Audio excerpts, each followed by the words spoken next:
This is Rob Tebbutt for Boxing Social in association with Betfred. Delighted to be joined once again by Paul Reddy of STN Sports. We're here at the Holiday Inn around the corner from Fight Camp, ahead of Fight Camp tomorrow. Paul, how you doing? I'm good, mate. Rob, it's been a minute. Has been a minute. How you been keeping? Good, mate. Very well. Can't complain. Things are starting to open up now. I've really enjoyed this fight week. We've had people back at press conferences. We've had proper face-to-faces, which we'll talk about coming up soon. So yeah, I'm all good. How about yourself? I'm good, mate. No, I think we've sort of spoke off camera before about just missing the press conferences and just that whole just mixing with people before, a bit of chit-chat. So it's just nice to have a bit of normality, albeit we are still in a bubble. But no, it's been a good week so far. Yeah, it has been.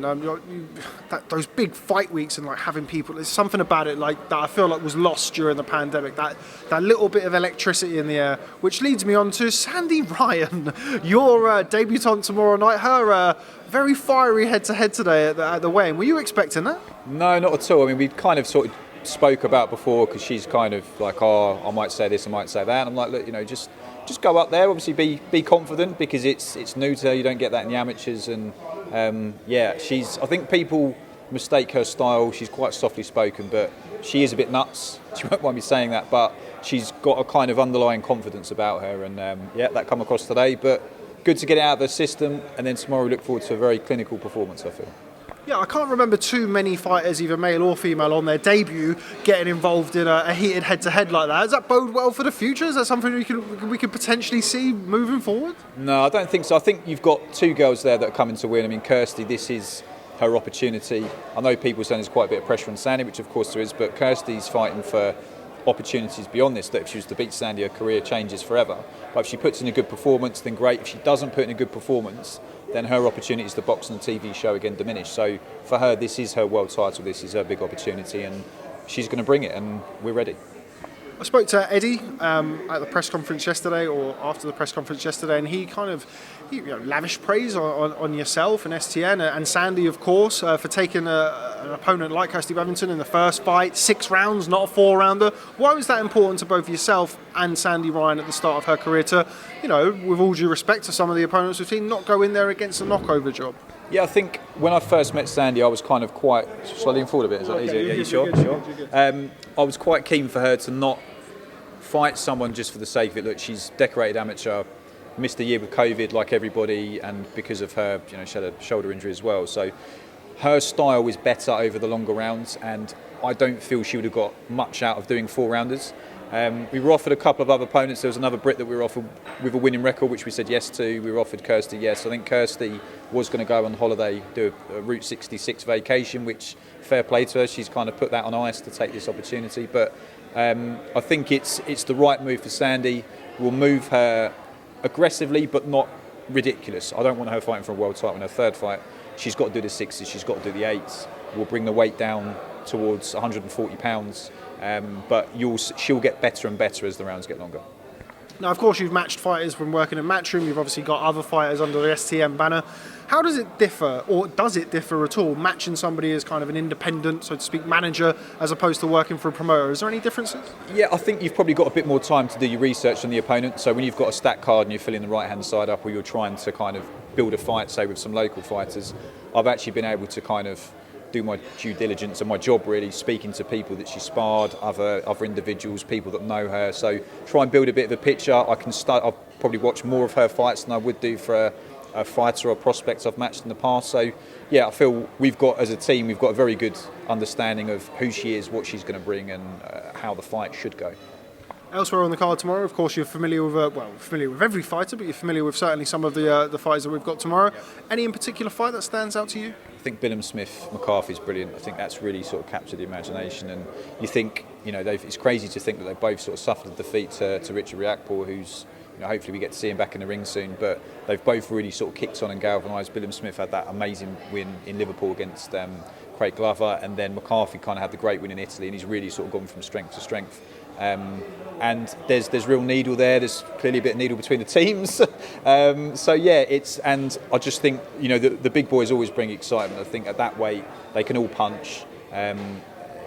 Tommy was a good amateur. Chris had a solid amateur record as well. So you've got two guys that can box, but you just feel at some point someone's going to land, and it is just all going to chaos is going to kick off. So that'd be good. Do you favour anybody in that fight? I mean, I know everybody's talking about a 50-50 fight, but we all know that, sometimes it's a 49-51. Yeah, I think it's, I guess, probably sort of who's going to hold the centre of the ring. So I think that, as I've just mentioned, they can both box. So I think whoever kind of imposes their style and is able to kind of maybe judge the distance a bit better early off and can get the shots off. Probably how each one reacts. Maybe for Tommy, because obviously he did suffer a stoppage defeat. Again, we don't know what the circumstances were with that. I remember being backstage and talking to him, and I've spoke to him since, and I think maybe he was sort of thrust into that fight at a bit of short notice. Chris has looked pretty faultless so far, so I can understand why some are leaning towards Chris, but I don't know. It's genuinely, I'm going to sit on the fence because sorry mate, I really like both guys, but I don't think it goes the distance. I think one of them gets stopped. Okay, well that's sort of a prediction. I'm going to move on before you ask me. Zhu Can as well. That's another really interesting fight. Zhu Can versus Lee Wood. Another fight that kind of came a little bit out of left field a few weeks ago. A lot of people were surprised by that. Massive opportunity for Lee Wood, and one that he's had to take with both hands. Yeah, definitely. And I think people forget how long Lee's been around. He's been around for a long, long time, and he was probably maybe unfairly touted with the the Nottingham prospect or the next, not Carl Froch, but he was the big hope from that city. His career's probably again looking as a neutral from a distance, it's probably not progressed how he'd want it, but linking up with Ben, he's looked really good in the Reece Mould win. I don't think he come out particularly bad in the Golden Contracts. I think he had some good performances in there, so it'd be amazing to see him do it, not just because he's a Brit, but he's a lovely lad. Kanzu, yeah, I mean, it's you sort of think if Warrington would have boxed him stylistically, that fight would have really gelled. But I think you've got Kanzu. I assume he's going to have to go and hunt for Lee Wood. But I think Lee's showing that he's maybe sitting down on his punches a bit more. And yeah, it's I think that fight will be interesting later on. Push for a prediction on that one. I will go. I think Kanzu points. Okay, we got one out of you, so that's a good one. The final one, a reluctant prediction, but a prediction nonetheless. So one fight that everybody seems to be confused about, and the longer the week's gone, I think people are getting more and more confused by it. Jack Cullen versus Avni Yildirim. It still seems strange to put their names in the same sentence.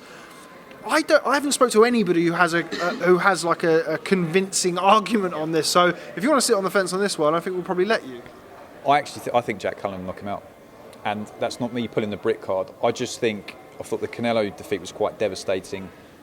I don't know, if he struggled with the hooks in both fights, Eubank as well. So Cullen's, it's probably not his natural weight, being honest. I think he's a big guy, but he's very lean. I thought he looked good at middleweight in stages. I mean, obviously the Cash fight, I made that, by the way. That was big up. That's a great fight. Well done, Paul. Cheers, mate. Yeah, nice bit of praise. But no, but stylistically, I actually felt that was his weight, and he can clearly do this weight. But I don't know if it's his natural weight. But Yildirim, is he going to be as motivated? Has he taken Jack Cullen seriously? Probably not.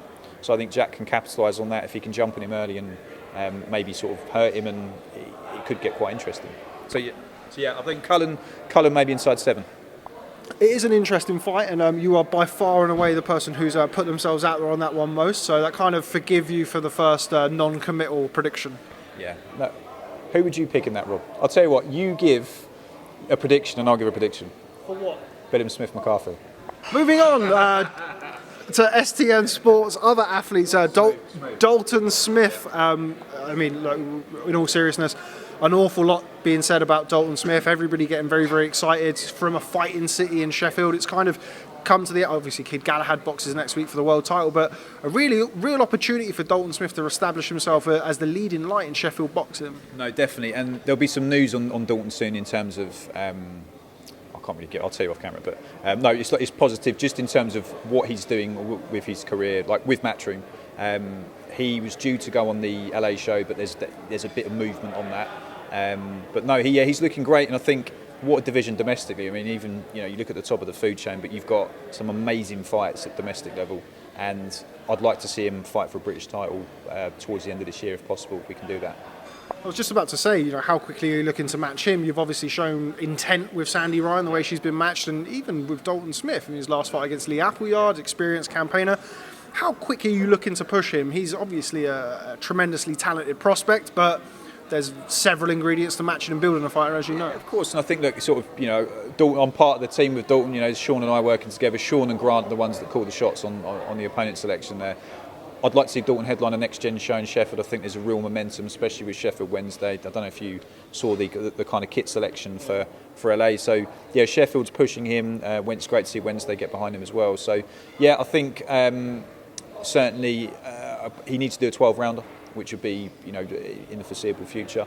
We're getting to that exciting stage where you see what he's made of. Look, we're not going to put him in with a kamikaze puncher, but you're going to have to put him in with someone that's going to ask serious questions when the time's right. And I'm sure Sean and I and Grant in the corner, you'll be a bit, you have a few sort of concerns, but I think what a talent he's got, everything in his locker, and yeah, I think Dalton's going to reign and it's going to move up progressively in years to come in that way.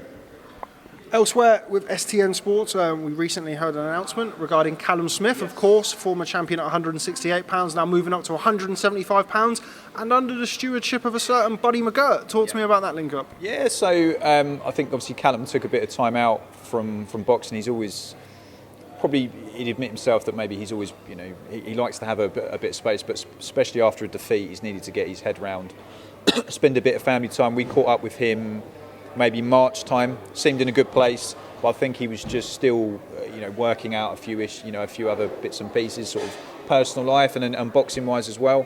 You'll probably hear from maybe your understudy. I think is trying to get hold of Callum, so you'll get an exclusive interview with him. But yeah, I think it's a good move for him.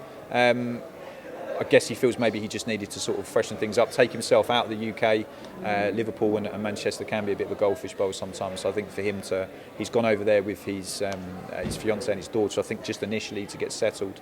But he's enjoying it out there, and it's freshening things up for him. And Callum's decision, I think Paul Smith Jr. has always had quite a good relationship with Buddy, so it's something that they kind of collectively, the brothers, sort of worked on. And yeah, I'm excited to see what Callum looks like at light heavy, going into a thriving sort of domestic and world division. So, with regards to Buddy McGirt, I know him well enough over the last few years to know that he's not somebody who's going to come in and say, look, we need to change this, we need to change that, we need to change the other. But what do you expect to see from Callum under Buddy McGirt moving forwards? I think you'll probably get maybe a bit more movement. So I think he'll maybe exit him when he's throwing and trying to sort of show some different angles, which probably he'd done a bit more as an amateur. And I think Joe's gym, those guys have a very effective style. So I think Buddy will appreciate that Callum's a very good body puncher. He throws lovely check left hook. So he won't want to take that away, but I'm sure he'll want to add a few things. So just some of the clips that I've seen, I think you'll see him maybe pivoting a bit more and throwing some more shots. When could we realistically expect to see him back in the ring? It's been coming on 8 months now since the Canelo fight. Expect to see him in the ring in the next couple of months? Yeah, you will see Callum back in the ring. He was going to potentially be back in we were told September, so Sean, Eddie and Callum had a conversation I think a couple of weeks ago, so yeah, we were told towards the end of September. It's just because I think there's a couple of moving parts in terms of I think everything seems to be dependent on Canelo, whether LA dates, and you've got the Joshua date as well. So yeah, I think you'll see Callum will be ready to go in September. It's just where and when. So hopefully we'll get some news on that. We as a team, Sean, Callum and myself, we had some conversations on opponents. There's a couple of names that I suggested that they quite like the sound of. They've gone to Eddie. I think Eddie's speaking to a few of them. And then there's a couple that Callum had sort of identified himself. So I think it's just a case of just seeing who's out there. Probably have one, maybe two, maybe second to final or something like that. And then I think Callum's ready to go. You want to he is ready to go into a world title quite quickly, but you want to give him and Buddy time to sort of blossom their relationship, and Callum just to pick up what Buddy wants him to. That's kind of where I was going to go next, really. Of course, he's achieved an awful lot, £168.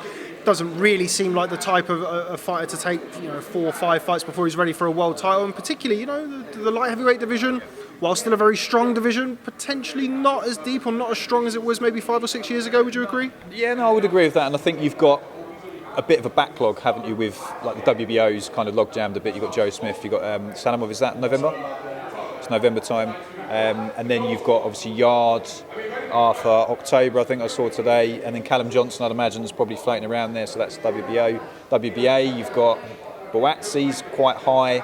I think Dominic Bosel's up there as well. So there's a few fighters. So Callum being the WBA champion, he'll get ranked very highly quickly there. He's always been ranked very highly with the WBC as well, being the former Diamond champion, and he's won every other sort of international trinket. So yeah, he'll be ranked high across the board. It's just, I think, as a team alongside Matchroom, just navigating the best path for him. But yeah, two to three fights, I think world title is realistic for Callum at 175. Okay, well, always a pleasure to catch up with you. 15 minutes has flown by. Before I let you go, we've spoken around Anthony Joshua versus Alexander Usyk. Huge fight, September the 25th at Tottenham Stadium. Talk to me about the fight. Really, really like it. I think it's closer than what people think. So I kind of look at Usyk and I think, I know it was at cruiserweight, but I thought Gassiev, he took a couple of bombs off Gassiev. And again, look, they're both at cruiserweight, but Gassiev, I think, is someone who will surprise people in the heavyweight division. Now, stylistically, very different to Joshua, and physically, Joshua presses you a lot more. I could see Joshua come from behind stoppage, maybe 7 to 8 rounds. If Usyk takes everything that Joshua throws, or if Joshua can't pin him to a corner, after 8 rounds, I think it gets interesting. Not that I think Joshua's going to gas and get stopped, but I think he will, the pace will perhaps favour Usyk going in towards the championship rounds. But yeah, it's hard for me to see beyond a Joshua victory. I just think physically he's just going to wear him down and stop him over duration. How about you? I probably would go with Anthony Joshua by decision, but I'm similar boat to you, really, and I think that Alexander Usyk is very, very live in that fight. Yeah. In my opinion, Alexander Usyk will be the best opponent of Anthony Joshua's career so far. Would you agree with that? Yeah, I'd say technically he's the biggest challenge. It's probably not the best style for Joshua. I think everybody would acknowledge that. But yeah, I think it would be great. He's been working with Angel Fernandez, obviously Rob McCracken. It will be, greatest respect to Charles Martin. He hasn't really boxed an abundance of southpaws. This is the southpaw, isn't it? If you're gonna describe a southpaw, Usyk would be their sort of utopia. So yeah, I think technically he's the best. He's in his prime, isn't he? There's still some question marks. Is he a true heavyweight? Can he make a significant impact? I think he can, but can he hurt Joshua, or he's going to have to earn his respect at some point, which, yeah, it'll be interesting to see. So, no, I'm looking forward to it. As am I. Paul Reddy, always a pleasure. Thanks very much for speaking to Boxing Social. Best of luck for Sandy Ryan tomorrow night. Big up yourself. See you soon.